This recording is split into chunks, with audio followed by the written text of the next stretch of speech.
Duas coisas são ditas a respeito da endometriose, que ela é uma doença enigmática e que é a doença da mulher moderna. Mas o que é endometriose?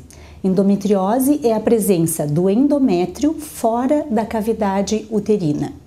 Nós temos aqui um modelo que mostra de lado o útero, a trompa e o ovário. O endométrio é esta camada de dentro do útero. Em todas as mulheres, durante a menstruação, esta camada de dentro descama e sai pela vagina para fora. Mas uma partezinha desse endométrio também sobe pelas trompas e sai para dentro da cavidade abdominal. O que é a cavidade abdominal? É a barriga, é onde tem o intestino, a bexiga, os ovários, o resto dos órgãos. Durante o ciclo menstrual, quando a mulher menstrua, o endométrio, então essa camada de dentro do útero, ela descama. Depois que ela descama, começa então um novo ciclo. Esse novo ciclo vai compreender o quê?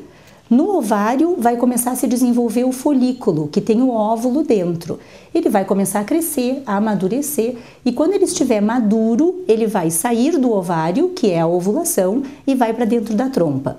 Lá no útero, ao mesmo tempo, o endométrio vai estar se preparando para receber o embrião. Uma vez que o óvulo é fertilizado na trompa, o embrião vai levar em torno de 5 dias para percorrer a trompa e cair dentro do útero. E quando ele cai lá dentro do útero, o endométrio tem que estar preparado para poder alimentar aquele embrião até que ele se desenvolva, vire um feto e depois com o nascimento. Endometriose, então, é quando este endométrio que vai para dentro da cavidade, ele se gruda, se fixa em outros órgãos. Nós dizemos que é uma doença enigmática porque, por mais que se pesquise, até hoje nós não sabemos exatamente qual a causa da endometriose. Porque em algumas mulheres esse endométrio vai para dentro da barriga, vai para dentro da cavidade abdominal e não se fixa ali. E de um mês para o outro ele é eliminado, ele é absorvido e some. E em outras mulheres ele se fixa e a cada mês ele vai se desenvolvendo. E na medida em que esse endométrio se desenvolve fora do útero, ele vai causando dor na menstruação, a cólica menstrual, vai causando dor na relação sexual e pode causar também a infertilidade. Ela é enigmática porque justamente tudo o que a gente sabe até hoje é que existe uma gama enorme de fatores que influenciam para que algumas mulheres desenvolvam endometriose e outras não desenvolvam.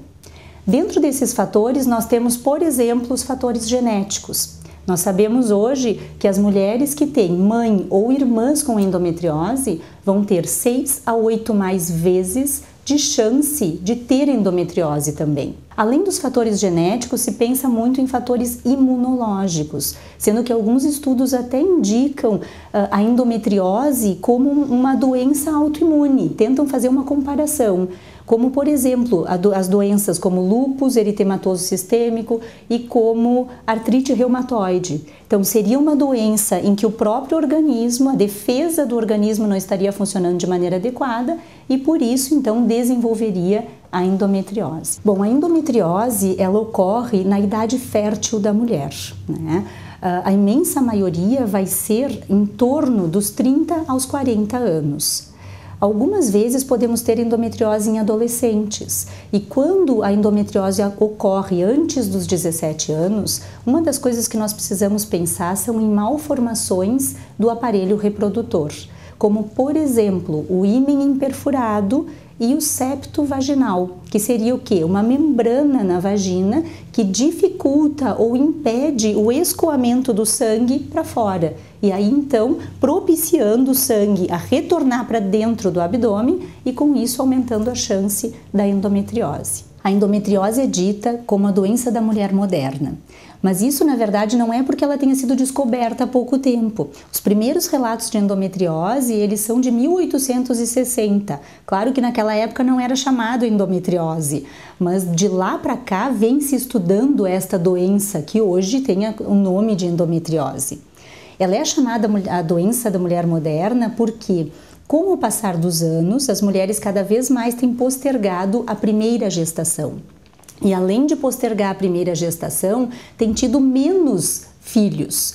Então, posterga a primeira gestação e, em geral, aquela vai ser a única gestação ou vai ter mais uma além daquela.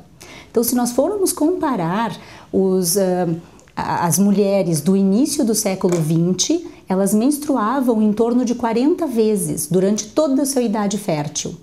Já hoje em dia, as mulheres menstruam em torno de 400 vezes no seu período, na sua idade fértil. E a gente sabe que a endometriose ela depende dos hormônios e da menstruação. A mulher inserida no mercado de trabalho, ela acaba tendo mais estresse e ansiedade. Dentre os sintomas da endometriose, a gente também pode citar alterações da menstruação. Então, algumas mulheres vão referir que menstruam muito durante a menstruação, outras vão referir que têm pequenos sangramentos antes de vir a menstruação. Então, elas começam com pequeno sangramento durante uma semana, 10 dias e só depois vem o sangue vivo da menstruação. Muitas pessoas já ouviram falar que a gravidez é um tratamento para endometriose. Por que se considera isso? Porque durante a gravidez, os 9 meses de gravidez, a mulher não vai menstruar. Como eu disse antes, a menstruação é um dos motivos pelos quais a endometriose existe, né? Quer dizer, a endometriose existe por causa da menstruação. Se a mulher fica 9 meses sem menstruar, é um tipo de tratamento.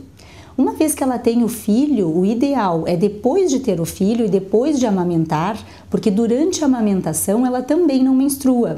E quando retornar à menstruação, o ideal é que ela inicie um tratamento clínico, medicamentoso, ou seja, ela vai utilizar medicamentos para se manter sem menstruar. Se no futuro ela resolver ter outro filho, o ideal é que ela pare a medicação e tente engravidar. Mas aí vai depender do quê? Do grau de endometriose que ela tem.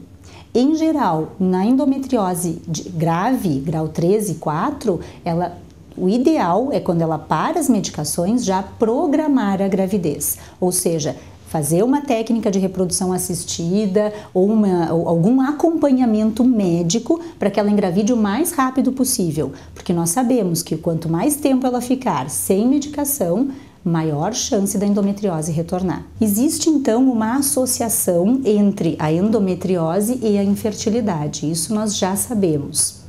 E essa associação é simples de se entender quando a gente fala na endometriose de graus mais avançados, grau 3 e 4, que seria endometriose grave.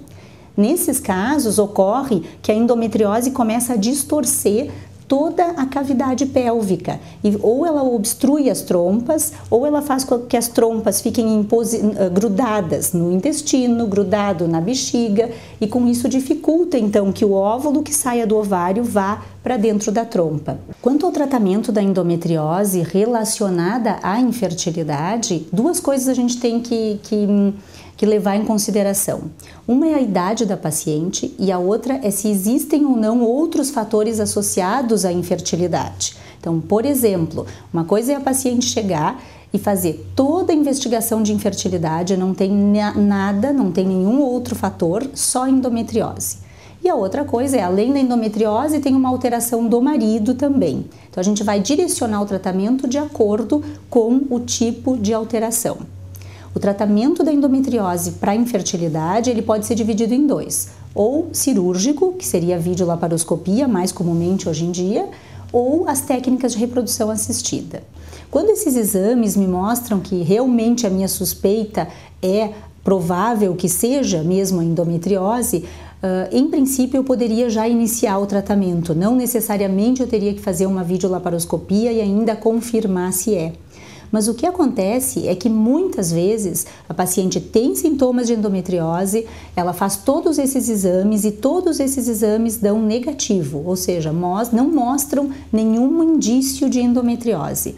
Nesses casos, sim, é muito importante que a paciente vá para a videolaparoscopia, porque muitas vezes os exames não mostram nada, mas na videolaparoscopia se enxerga, sim, os focos de endometriose.